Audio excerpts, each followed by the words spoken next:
12 বছর আগে যখন কর্তৃপক্ষ ইস্তাম্বুলের গেজি পার্ক ধ্বংস করে সেখানে শপিং মল বানাতে যাচ্ছিল, তখন পার্কটিকে বাঁচাতে হাজার হাজার মানুষ ইস্তাম্বুলের রাস্তায় নেমেছিল। সে সময় একটি প্রশ্ন ছিল, তুরস্ক কেন বিদ্রোহ করছে? আর আজ মানুষ আবার রাস্তায় নেমে এসেছে, তবে এবার কারণ ভিন্ন। তারা শুধু গাছ বা সবুজ জায়গার জন্য নয়, বরং বছরের পর বছর ধরে চলা আইনের অপব্যবহার ও কর্তৃত্ববাদী শাসনের বিরুদ্ধে প্রতিবাদ করছে। তখনকার মতো এখনো তুরস্কের গণতান্ত্রিক প্রতিষ্ঠানগুলো ধীরে ধীরে ধ্বংস হয়ে যাওয়ায় মানুষের ক্ষোভ বেড়েই চলছে। স্থানীয় নির্বাচনে দুবার ক্ষমতাসীন জাস্টিস অ্যান্ড ডেভেলপমেন্ট পার্টিকে পরাজিত করা নেতা ও ইস্তাম্বুলের মেয়র এক্রেম ইমামোগলুকে গত সপ্তাহে গ্রেপ্তার করা হয়েছে। ঘটনাটি ঘটেছে সেই দিন যেদিন তিনি 2028 সালের প্রেসিডেন্ট নির্বাচনে প্রার্থিতা ঘোষণার কথা ভাবছিলেন। তার বিরুদ্ধে ঘুষ ও ক্ষমতার অপব্যবহারের অভিযোগ আনা হয়েছে। এই অভিযোগকে বিরোধীরা রাজনৈতিক উদ্দেশ্য প্রণোদিত বলে প্রত্যাখ্যান করেছেন। অনেকের মতে ইমামোগলু প্রেসিডেন্ট রিসেপ তাইপ এরদোয়ানের সবচেয়ে বড় প্রতিদ্বন্দ্বী। এ কারণে তার এই আকস্মিক গ্রেপ্তার কাকতালীয় নয়। ইমামোগলুর গ্রেপ্তারে জনগণ ক্ষুব্ধ হয়ে উঠেছে। ইস্তাম্বুল, আঙ্কারা, ইজমির, কোনিয়া, দিয়ারবাকির সহ সারা দেশে বিক্ষোভ ছড়িয়ে পড়ে।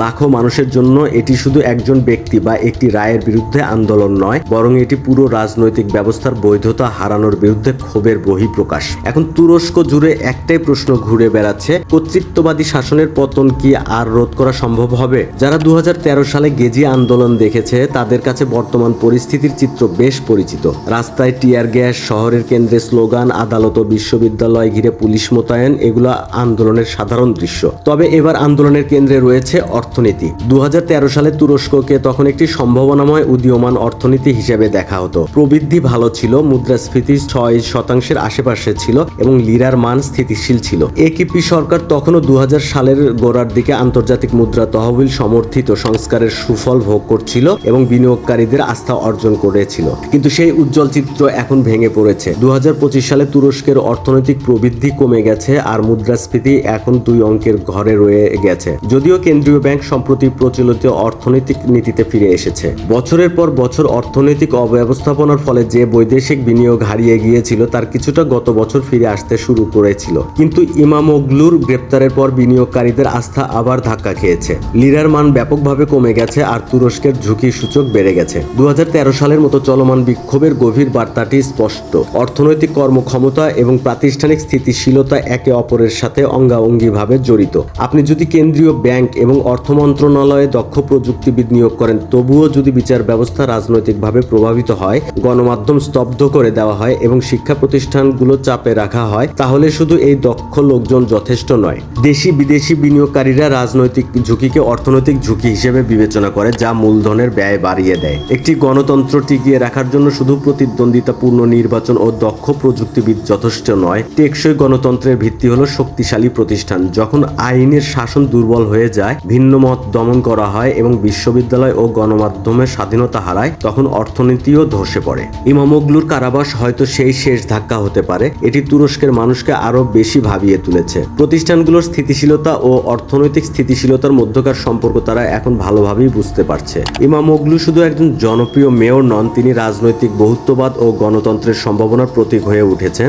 ইস্তাম্বুলের মেয়র নির্বাচনে তার টানা বিজয় জনগণের পরিবর্তনের আকাঙ্ক্ষাকে প্রতিফলিত করেছিল, কিন্তু এখন তার অপসারণ দেখিয়ে দিচ্ছে যে এরদোয়ানের সরকার সেই পরিবর্তন গণতান্ত্রিক উপায়ে ঘটতে দিতে চায় না। এই মুহূর্তটি গেজি আন্দোলনের চেয়েও বেশি তাৎপর্যপূর্ণ, কারণ এটি আরো বৃহৎ ও বৈচিত্র্যময় প্রতিরোধের প্রতিফলন। 2013 সালের আন্দোলন মূলত ধর্মনিরপেক্ষ শহরের তরুণদের দ্বারা চালিত ছিল, কিন্তু আজকের বিক্ষোভ সামাজিক, প্রজন্মগত এবং মতাদর্শগত বিভাজন অতিক্রম করে এগিয়ে যাচ্ছে। শিক্ষার্থী, শ্রমিক সংগঠনের সদস্য, ছোট ব্যবসায়ীরা, রক্ষণশীল তরুণেরা, উদারপন্থীরা, বয়স্করা এবং কুর্দিরা সবাই একসঙ্গে রাজপথে নেমেছে। তাদের একমাত্র স্লোগান হক, হুকুক, আদালতে, অর্থাৎ অধিকার, আইন, ন্যায়, বিচার। তাদের ক্ষোভ কেবল ইমামোগলুকে ঘিরে নয়, তারা প্রতিবাদ করছে রাষ্ট্রীয় প্রতিষ্ঠানগুলোর ইচ্ছাকৃত অপব্যবহারের বিরুদ্ধে, যা ভিন্নমতকে অপরাধে পরিণত করেছে এবং অর্থনৈতিক বৈষম্যকে আরো দৃঢ় করেছে। যখন বিচার ব্যবস্থা রাজনৈতিক হয়ে যায়, তখন ভিন্ন মতাবলম্বীরা দেশদ্রোহী বলে চিহ্নিত হন,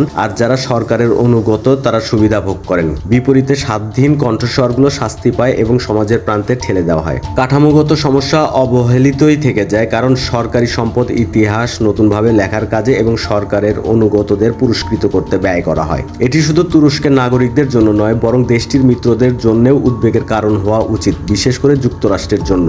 আসলে এটি সাবেক মার্কিন প্রেসিডেন্ট ডোনাল্ড ট্রাম্পের শাসনের সঙ্গে কিছু মিল দেখিয়ে দেয়। ইউরোপের অনেক গণতান্ত্রিক দেশ যেখানে ইমামোগ্লুর কারাবাসের তীব্র নিন্দা জানিয়েছে, সেখানে 8,50,00,000 মানুষের এই ন্যাটো সদস্য রাষ্ট্রে গণতান্ত্রিক প্রতিষ্ঠানগুলো ধসে পড়ার বিষয়ে যুক্তরাষ্ট্রের প্রতিক্রিয়া অনেকটাই নীরব। এর চেয়েও খারাপ হলো গত এক দশকে তুরস্কে যা ঘটেছে তার অনুরূপ ঘটনাগুলো এখন যুক্তরাষ্ট্রেও দেখা যাচ্ছে। ট্রাম্প প্রশাসন জ্ঞানের প্রতিষ্ঠানে বিশেষ করে বিশ্ববিদ্যালয়গুলোর উপর বারবার আঘাত এনেছে, কারণ উচ্চশিক্ষিত ভোটাররা সাধারণত বিরোধী দল অর্থাৎ ডেমোক্র্যাটদের সমর্থন করে। তাই একাডেমিক প্রতিষ্ঠানগুলোকে একটি সহজ টার্গেটে পরিণত করা হয়েছে।